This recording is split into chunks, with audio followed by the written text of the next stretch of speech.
우리를 향하신 하나님의 뜻, 이런 말씀이 되겠습니다. 바로 18절 말씀에 그렇게 하셨습니다.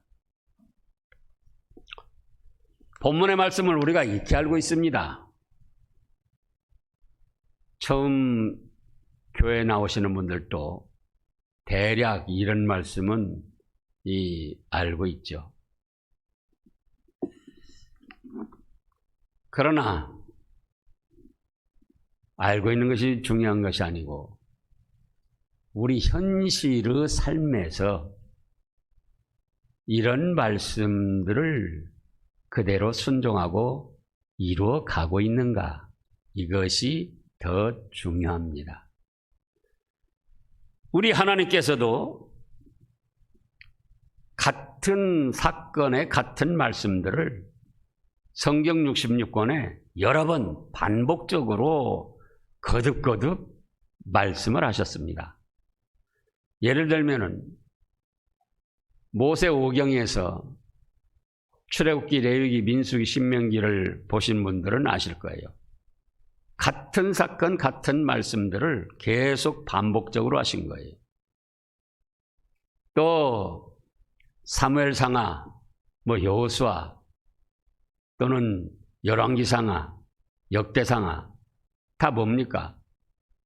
이스라엘 믿음과 그 왕의 역사들을 조금씩 문장만 다르게 계속 반복으로 말씀하신 거예요. 시편만 보더라도 하나님을 찬양하고 하나님께 영광 돌리는 내용들로 거듭거듭 반복적으로 말씀을 하셨습니다. 신약에서도 사복음서, 마태, 마가, 누가, 요한 읽어보신 분들은 알아요. 비슷한 사건, 비슷한 내용들을 문장만 조금씩 다르게 거듭거듭 말씀을 하셨습니다. 믿음에 대해서도 이미 사복음서에서도 말씀을 했지만은 로마서, 갈라디아서, 히브리서 계속적으로 믿음에 관해서 말씀을 하셨습니다. 이렇게 하나님께서 거듭 말씀을 하시는 목적은 무엇일까? 그걸 우리가 알아야지 됩니다. 주보에 있는 대로 잊지 않고 기억하기를 원하셔서 그렇게 말씀을 하십니다. 우리 사람들이 한번 들으면은 기억도 하지만 그러나 얼마 안 가서 잊어버리게 됩니다. 그래서 누가 말을 하면은 하고 생각이 나게 되고 다시 또 기억을 하게 되는 거예요. 그 다음에는 확실히 알도록 하시려고 반복적으로 말씀을 하시는 거예요. 우리가 시험 볼 때 이것인가 저것인가 긴가민가 할 때가 있습니다. 왜 그렇습니까? 알기는 아는데 확실히 알지 못하니까 그런 거예요.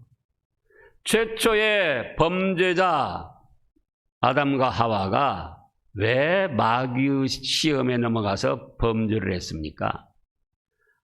하나님의 말씀을 알기는 아는데 확실히 알지 못한 거예요. 하나님의 말씀은 뭐라고 그랬습니까? 동산의 모든 실과는 임으로 먹되 선악을 알게 하는 과일을 먹지 말라. 먹는 날에는 정령 죽으리라. 이렇게 말씀하셨는데 뱀이 물어봅니다. 야, 하나님이 정말로 동산 모든 실과를 먹지 말라고 하더냐? 그러니까 하와가 뭐라고 합니까? 다른 건 다 먹는데 그 동산 중앙에 있는 선악을 알게 하는 나무 과일은 먹으면은 죽을까 하노라.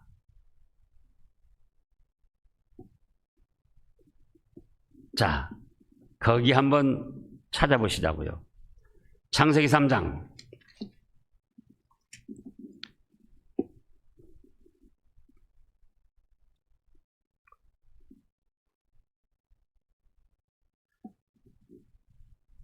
(1절부터) 보면은요. 그런데 뱀은 여호와 하나님이 지으신 들짐승 중에 가장 간교하니라. 뱀이 여자에게 물어 이르되 하나님이 참으로 너희에게 동산 모든 나무 열매를 먹지 말라 하시더냐. 여자가 뱀에게 말하되 동산나무 열매를 우리가 먹을 수 있으나 동산 중앙에 있는 나무 열매는 그 다음에요. 하나님의 말씀에 너희는 먹지도 말고 만지지도 말라. 너희가 죽을까 하노라 하셨느니라. 지금 하나님의 말씀은 뭐라고 하십니까?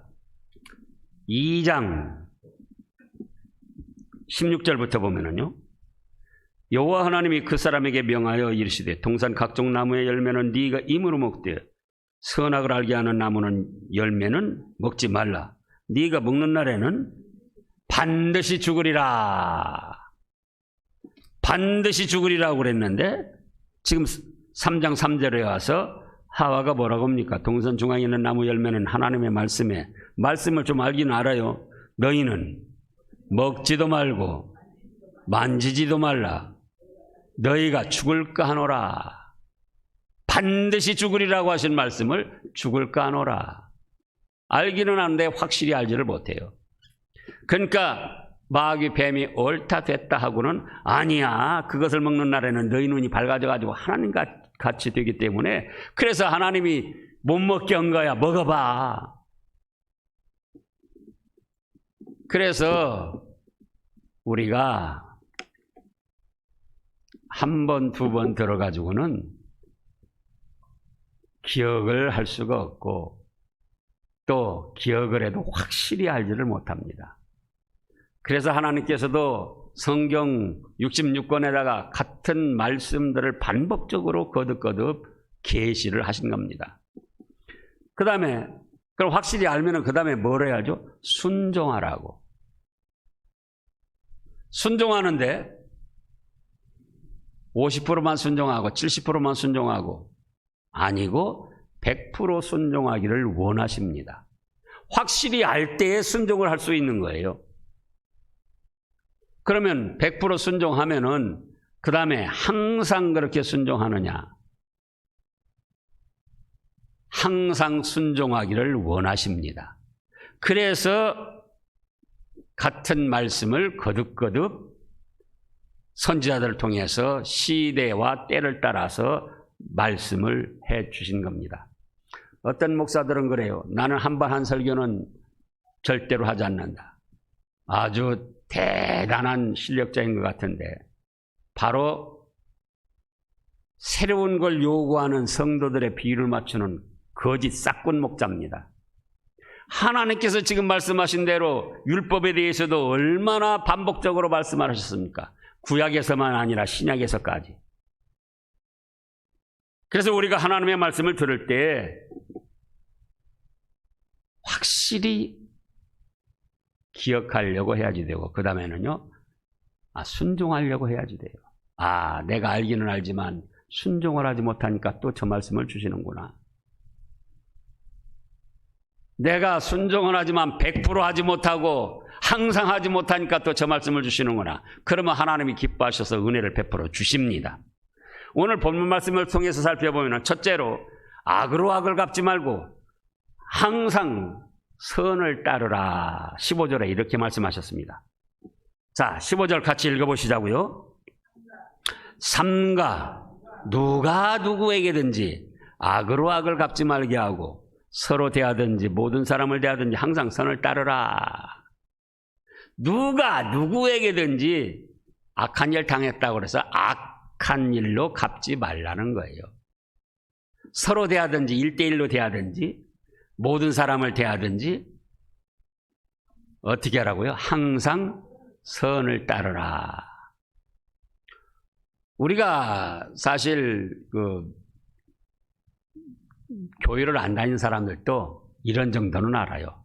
악을 악으로 갚으면 안 된다. 또 객관적인 입장에서 보면은 어떤 사람들이 둘이 싸웁니다. A라는 사람이 악하게 먼저 걸어온 거예요. 그러니까 B가 어떻게 합니까? 같이 악하게 대하는 거예요. 그걸 객관적인 입장에서 보고 뭐라고 생각합니까? 잘한다. 그럽니까?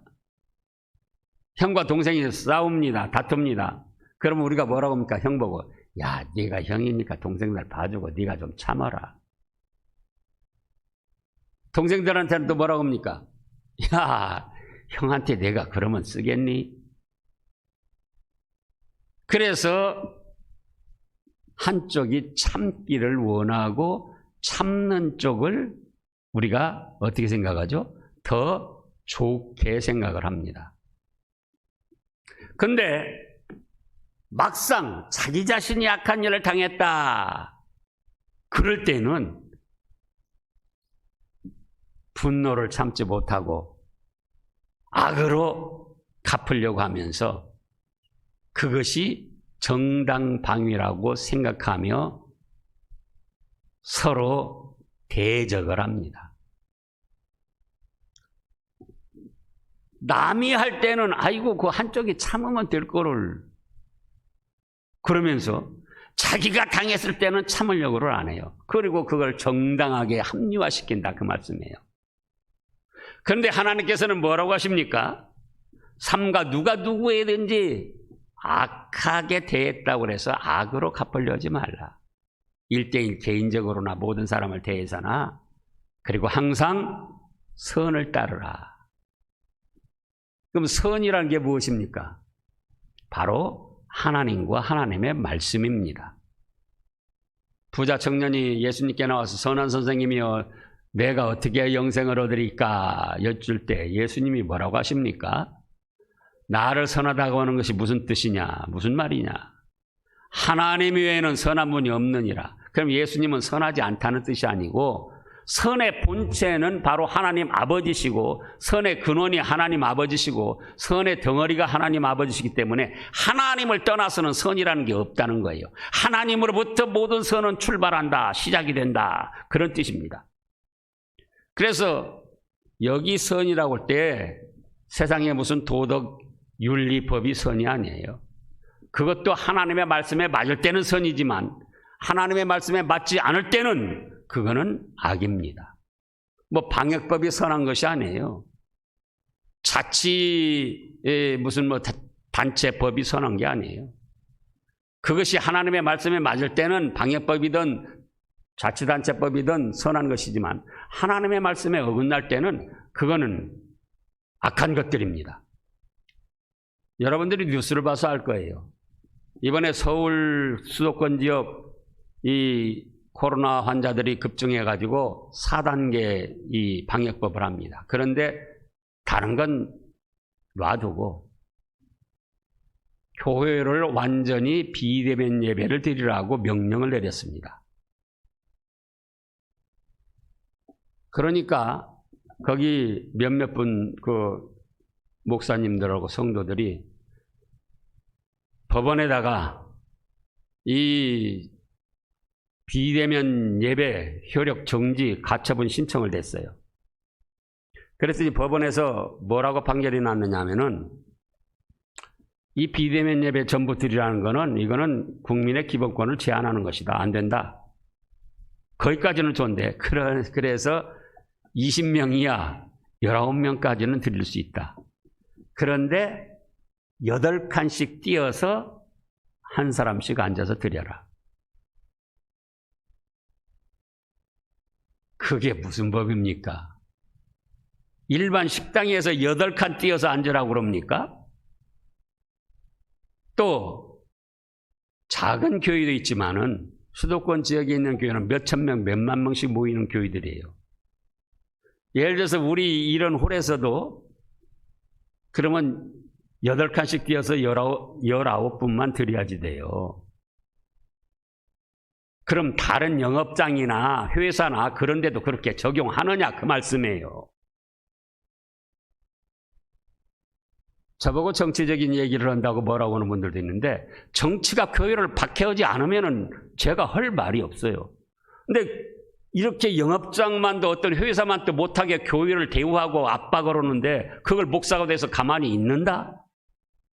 그건 목사로서 벙어리 노릇하는 겁니다. 그러니까는 방역법도 방역 수칙을 지켜야 되지만 그것이 선한 것이 아니다 그 말씀이에요. 그래서 선한 것이란 무엇이라고요? 하나님과 그 말씀이 선한 것이다 그 말씀입니다. 그래서 어떤 사람이 악하게 한다고 해서 부부간에도 마찬가지예요. 직장 같은 데서도 마찬가지고 교회에서도 마찬가지고 악하게 한다고 해서 뭘 대하지 마라? 악으로 대하지 말라. 그리고 선하게 해라. 그러면 지는 것 같아도 바로 하나님 말씀대로 순종한 것이 되고 하나님께서 알아주시고 해결해 주십니다. 그 다음에 둘째로는 그 성경 말씀을 좀 더 찾아보시자고요. 갈라디아서 5장 15절 말씀을 보겠습니다. 지금 데살로니가 전서 앞으로 가면은 예배소 갈라디아서가 나옵니다. 갈라디아서 5장 15절. 만일 서로 물고 먹으면 뭐라 했습니까? 피차 멸망할까 조심하라. 서로 악으로 악을 대해서 물고 뜯고 그러면은 한 사람만 망하는 것이 아니고 피차 멸망당할 것이다. 그러니까 조심하라. 이런 말씀이에요. 그래서 A가 악하게 나와서 B가 악하게 또 대하면은 A가 자기가 악하게 한 원인 제공자인 건 생각지 않아요. 그리고는 B가 자기에게 악하게 대한 것에 대해서 더 악감을 품고 더 큰 악으로 배우려고 합니다. 그럼 또 B는 또 가만히 있을 수가 없어요. 더 큰 악을 대합니다. 그러다가 바로 가정에서도 이혼을 하고 파탄이 되는 것이고 사회에서도 불행한 일들이 일어나는 겁니다. 그걸 뭐라고 하느냐? 이전투구라고 합니다. 이전, 진흙밭에서 개싸움한다 그거예요. 그래서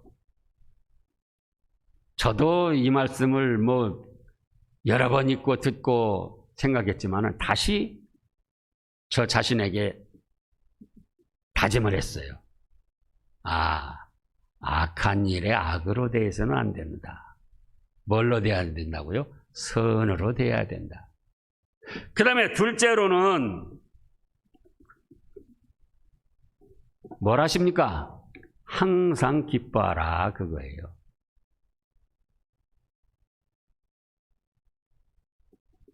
항상이라는 것은 시간을 뜻해요. 시간. 언제 어느 시간이든지 우리 쓰는 말로 인심은 조석변이라고 그랬습니다. 그러나 하나님께서는 그렇다 할지라도 항상 기뻐하라는 거예요. 아침이든지 저녁 때든지 또는 결혼 초이든지 황혼 때이든지 결혼 초에 다 사랑하고 좋아하고 기뻐서 결혼하지 않았습니까? 그럼 10년, 20년이 가면 어떻게 돼야 되겠죠? 사실은 더 좋아하고 기쁘게 생활해야 되는데 황혼 이혼이 많아지고 있습니다.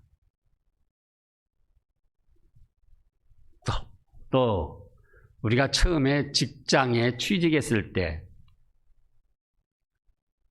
얼마나 좋아했습니까? 그런데 직장에 4년, 5년 다니다 보면은 뭘 합니까? 원망, 불평을 하는 거예요. 그런데 하나님은 뭐라고 말씀하시는가? 직장에도 처음에 들어갔을 때 너 기뻐하고 좋아했지? 학교 선생도 처음에 선생 합격하고 초임으로 나갔을 때 얼마나 기뻐하고 좋아했니? 그런데 5년, 10년 되면은 또 다른 생각들이 나오는 거예요. 교회에서 직분도 마찬가지입니다. 처음에 직분 받을 때는 얼마나 감사하고 기뻤습니까? 그러나 5년, 10년 되면은 다시 이상한 생각들이 나오는 거예요. 이상한 행동들이 나오고. 목사도 마찬가지입니다. 목사 안수 받았을 때 얼마나 감사하고 기쁘고 참으로 하나님의 영광을 위해서 살겠다고 좋아했느냐 그거예요. 그러나 5년, 10년, 20년 되면서 어떻게 되느냐? 제가 이 말씀을 준비하면서 또 살펴본 거예요.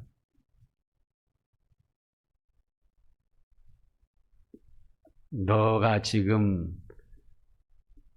20년보다 10년 전보다 기쁘게 목사 일을 감당하고 있느냐? 목사직을. 현재 마주하고 있는 모든 일들에서 기쁘게 감당을 하고 있느냐? 부끄러웠습니다. 하나님 말씀에는 항상 기뻐하라고 하셨는데, 예?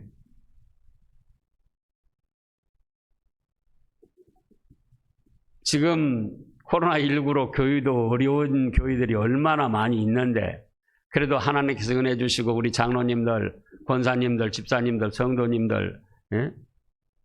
다 충성하시고 나름대로 힘쓰셔가지고 코로나19 영향 없이 이렇게 잘 되어가고 있는데 얼마나 기뻐하고 감사해야죠, 제가. 근데 과연 그렇게 하고 있느냐? 부끄러웠어요. 하나님 앞에 죄송스러웠습니다. 그러면 여러분들은 또 어떠신가? 그거예요. 현재 가정생활, 직장생활, 사회생활, 신앙생활 기쁘게 하고 있습니까? 결국은 자기의 어떤 완고한 생각이나 욕심에 사로잡혀가지고 기뻐할 수 있는 환경에서 원망 불평하고 하나님이 싫어하시는 그런 언행으로 나가고 있지 않은가 살펴봐야 됩니다. 말씀을 알고 있는 것도 좋지만 더 중요한 건 뭐라고요?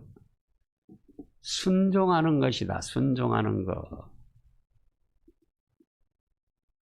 근데 지금 여러분들 얼굴 보면은 이 말씀을 들으면서도 기쁜 기색이 별로 없어요.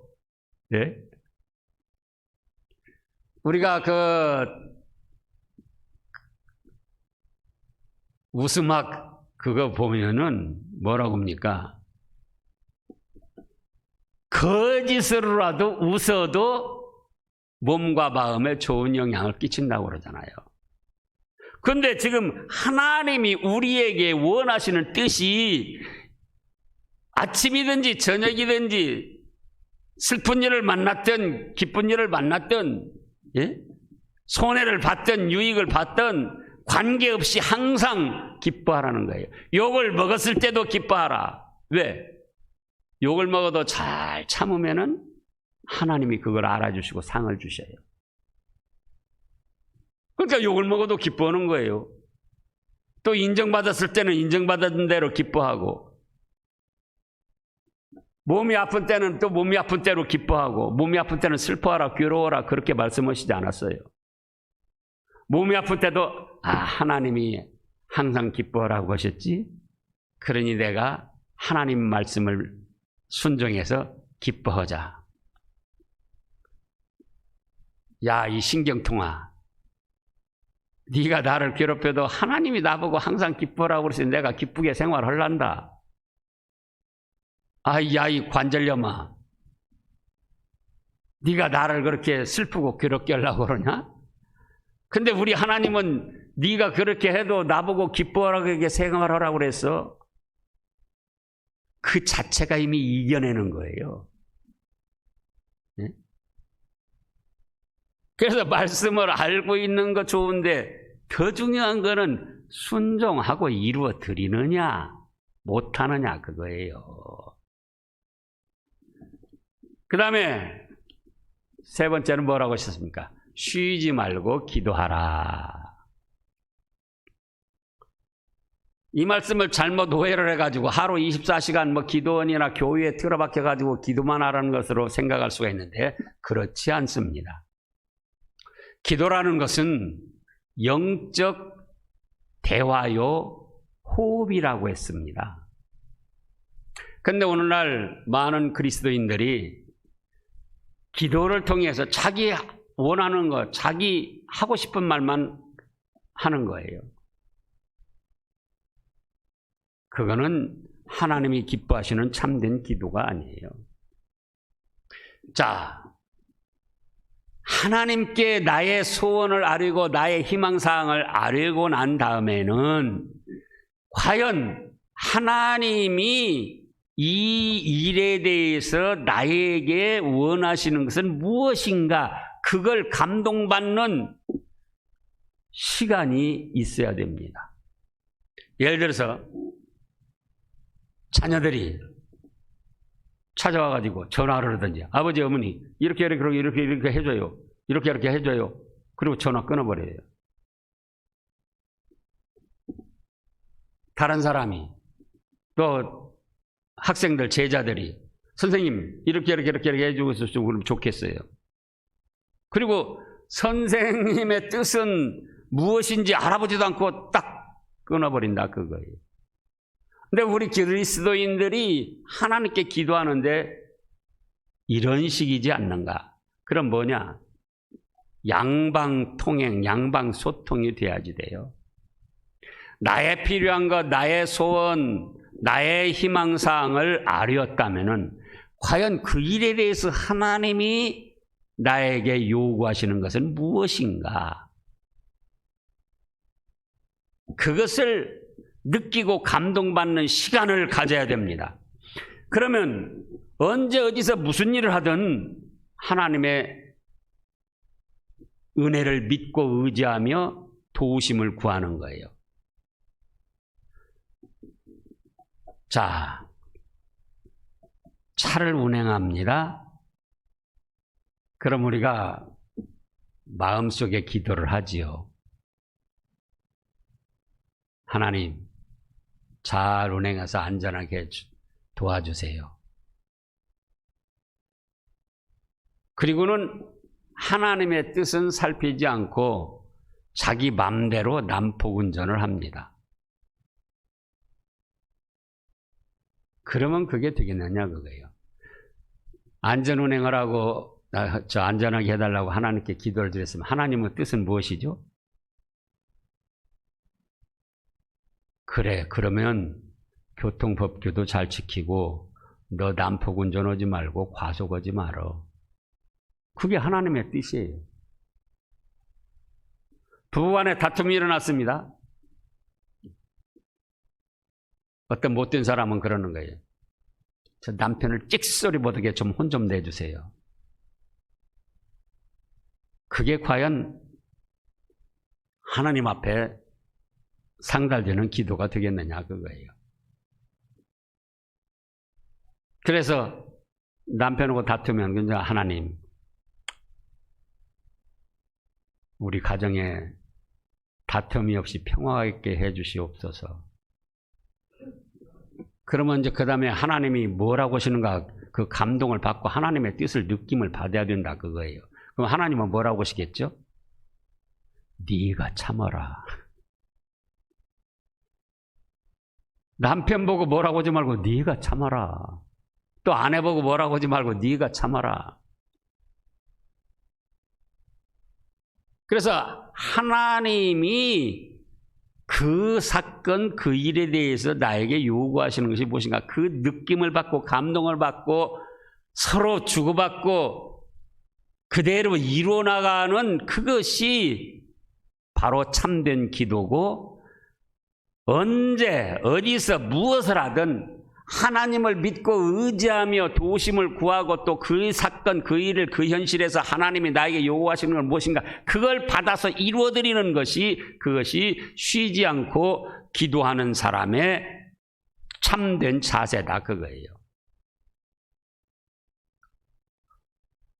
그런데 우리가 과연 그런 기도를 하고 있는가, 그겁니다. 하나님, 우리 지금 코로나19로 인해서 경제적인 사정이 어렵습니다. 물질의 부족함이 없이 복을 주시옵소서, 그렇게 기도드렸어요. 그러면 하나님은 뭐라고 하시죠? 분수에 맞게 살아라. 괜히 사채영심 들떠가지고 그러지 말고 네 분수에 맞게 살아. 그 하나님의 참된 뜻, 느낌을 받고 감동받고 이루어 나갈 수 있는 그런 기도가 필요하다 그거예요.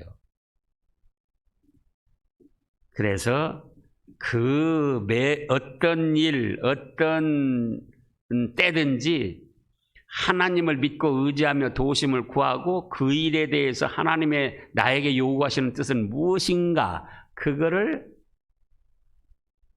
감동받고 이루어 나가는 것이 참된 기도고 쉬지 않고 드리는 기도다 그 말씀이에요. 그 다음에 넷째로는 뭘 하셨습니까? 범사에 감사하라 그거예요. 범사에 감사하라. 또 생각한 거예요. 범사라는 건 무엇입니까? 모든 일을 뜻하는 거예요. 항상은 어떤 때든지 시간을 말한 것이고 모든 일, 네가 당하는 모든 일, 네가 마주하는 모든 일 과연 감사함으로 받아들이고 있는가? 저 자신에게 또 자문자답을 한 거예요. 근데 그러지를 못하더라고요, 제가. 그래서 또 회개를 한 거예요. 아니, 목사가 돼가지고 하나님 말씀에 범사에 감사하라고 했는데 욕을 먹던, 멸시를 당하던, 환경이 좋든 나쁘든 돈을 많이 벌었든 못 벌었든 네?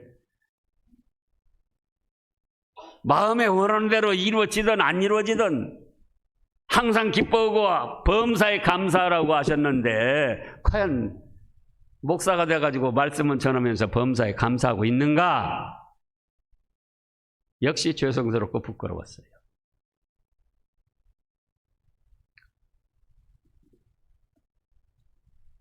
목사가 말입니다. 주일에 말씀을 전하는 것이 쉬운 것 같으면서도 아주 어렵습니다. 믿음의 정도가 다르고 받아들이는 정도가 다르기 때문에 같은 말씀을 전해도 받아들이는 분들이 오해를 하는 분도 있고 이상스럽게 받아들여요.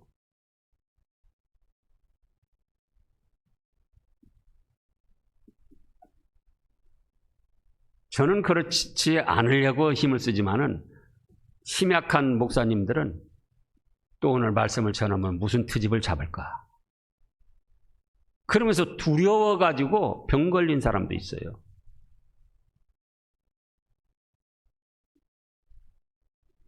근데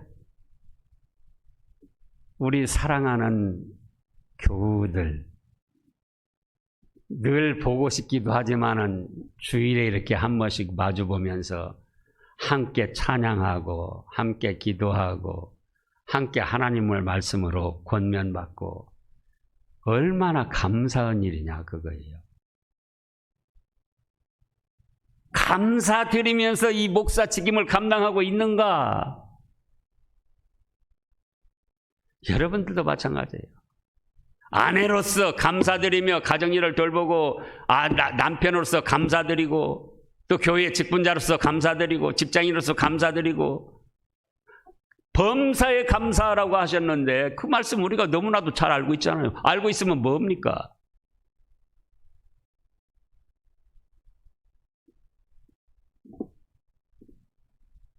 옆에 분들 보고 한번 눈으로라도 말씀하세요. 만나서 감사합니다. 예? 함께 예배드려서 감사합니다. 오늘 또 건강하게 이렇게 착한 마음 주셔서 신암교회에서 함께 예배드려서 감사합니다. 감사하잖아요. 근데 마음속에 다른 생각이 있다면은 결국 우리가 뭐냐 그거예요. 몸이 아프다. 이 기계든 아파트든 자동차든 수명이 다 되면은 다 고장나고 다 낡아지고 그러잖아요. 사람도 마찬가지죠. 근데 사람만 뭐 70년, 80년 가도 멀쩡하기를 바라면 그것이 이상한 거 아닙니까? 몸이 아파도 하나님이 또 감당할 수 있는 힘도 주시고, 이렇게 아파다 죽어도 천국 가게 해주시니 하나님 감사합니다 그러잖아요. 천국 그 찬란하고 영광스럽고 아름다운 축복 세계에 우리가 어떻게 갈 수가 있습니까? 그런데 예수님 믿음으로 우리에게는 보장되어 있잖아요, 그 천국 세계가. 그래서 범사에 네 마음에 들고 좋은 일만 감사하는 것이 아니고 모든 일에 대해서 감사드리라는 거예요. 감사. 그래서 저도 그렇습니다. 오늘 이렇게 우리 사랑하는 성도 여러분들과 함께 신앙교회에서 예배드리게 된 것 진정 감사드립니다. 제가 또 이렇게 감당할 날도 뭐 얼마 안 남았어요. 2년 있으면 저도 은퇴해야지 돼요. 그래서 감사드리며 기뻐하며 감당해도 부족한 시간인데 네가 마음에 부담을 가지거나 좋지 못한 마음을 가지면 되겠느냐, 그 얘기했습니다. 여러분들도 너그럽게 이해해 주시고 오늘 말씀대로 4가지입니다. 뭐죠? 악으로 갚지 말고 선으로 대하라. 하나님 말씀대로 하라. 또 항상 기뻐하라. 쉬지 말고 기도하라. 범사에 감사하라. 이는 그리스도 예수 안에서 너희를 향하신 하나님 아버지의 뜻이다. 이렇게 말씀하셨잖아요. 그 뜻을 이루어드리고 하나님이 주시는 신령한 축복을 받아 누리시기를 축원합니다. 기도하겠습니다.